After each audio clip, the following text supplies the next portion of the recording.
Voilà une citation qui met tout de suite dans l'ambiance. C'est une phrase choc, provocatrice, qui nous plonge directement au cœur des idées de Robert Masson, un homme dont la pensée risque de pas mal chambouler nos certitudes sur l'alimentation.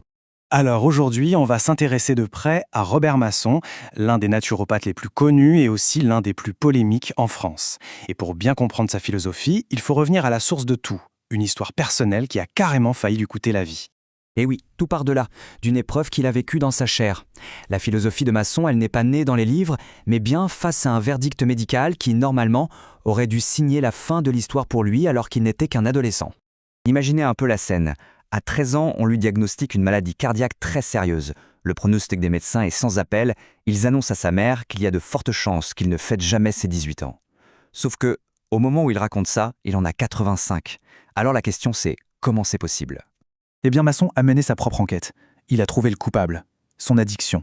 C'était le cacao et le sucre à la petite cuillère du matin au soir. Il a tout arrêté, net. Le sucre, le cacao et aussi la cigarette. Et là, ses symptômes ont commencé à régresser.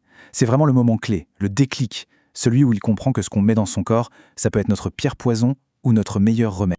Fort de cette expérience de dingue, il se lance à fond dans la naturopathie.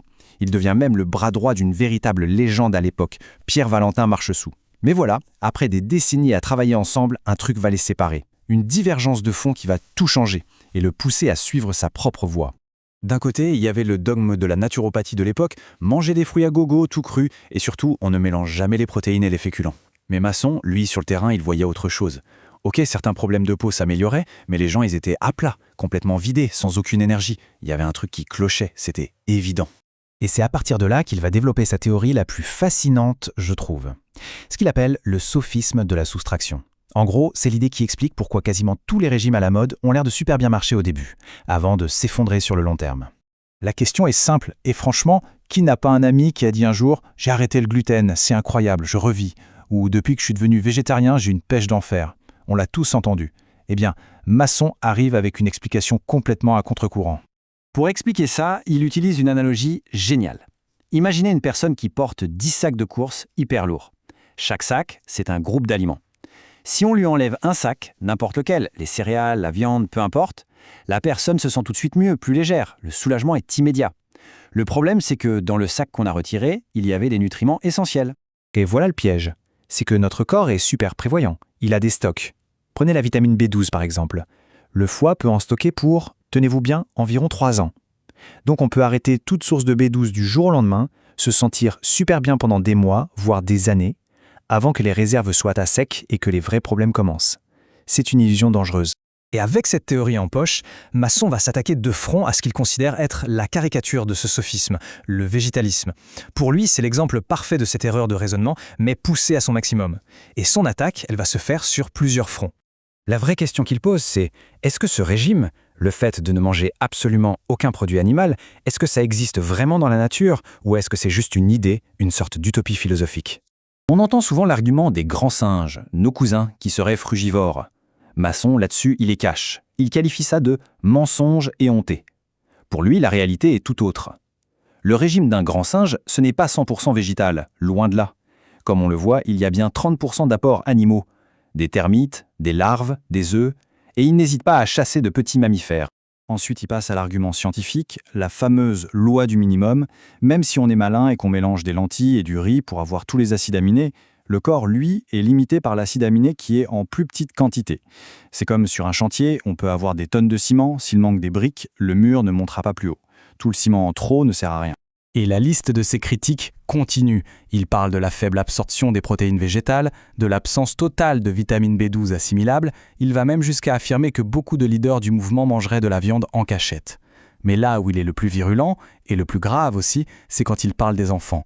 Pour lui, un tel régime pour un enfant en pleine croissance, c'est tout simplement un danger. Bon, alors si tous ces régimes où l'on retire des aliments sont une mauvaise idée, c'est quoi le secret au final ? C'est quoi la solution pour vivre longtemps et en bonne santé ? Pour Masson, la réponse est d'une simplicité presque déroutante. Le secret, ce n'est pas ce qu'on mange, c'est la quantité qu'on mange.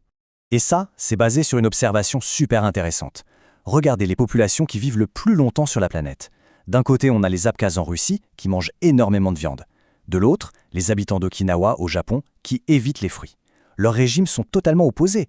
Et pourtant, ils battent des records de longévité. Leur seul et unique point commun, ils mangent très, très peu. C'est ça la frugalité.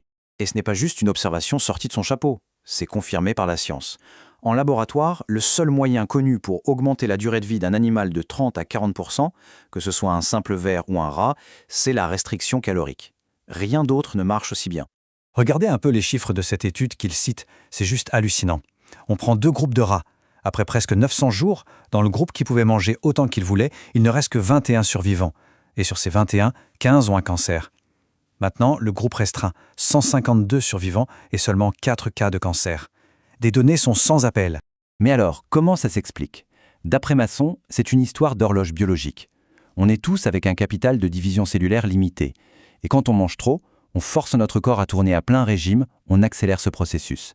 Les cellules s'usent, se divisent plus vite, et on arrive plus rapidement au bout du compteur.